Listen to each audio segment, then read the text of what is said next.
Sending money to Uganda shouldn't be a headache. Let's dive into how TapTap Send makes it simple. First things first, download the TapTap Send app from the App Store on your phone. Then open the app, look for the Send Money option.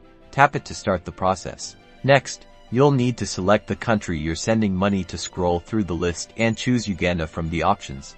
Now, input the dollar amount you want to send immediately. You'll see the equivalent in Ugandan shillings, along with the exchange rate. This is a crucial step so you know how much your recipient will receive. Choose your preferred payment method. TapTap Send usually offers options like paying with your debit card or bank card, or choosing a mobile money transfer, such as those received via MTN or Airtel Uganda.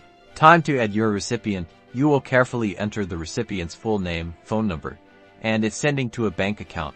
Also add bank details. Double-check the information accuracy is essential.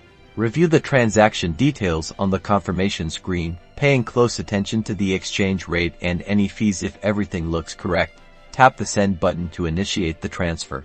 Congratulations, money sent. You'll receive a confirmation, often with the tracking number, that shows your transaction's progress. You'll also find information on when the money should arrive. It's usually very quick. You and your recipient will be notified when it's received. And there you have it. With TapTap Send, sending money to Uganda is easier than ever. Enjoy those best exchange rates and safe transactions.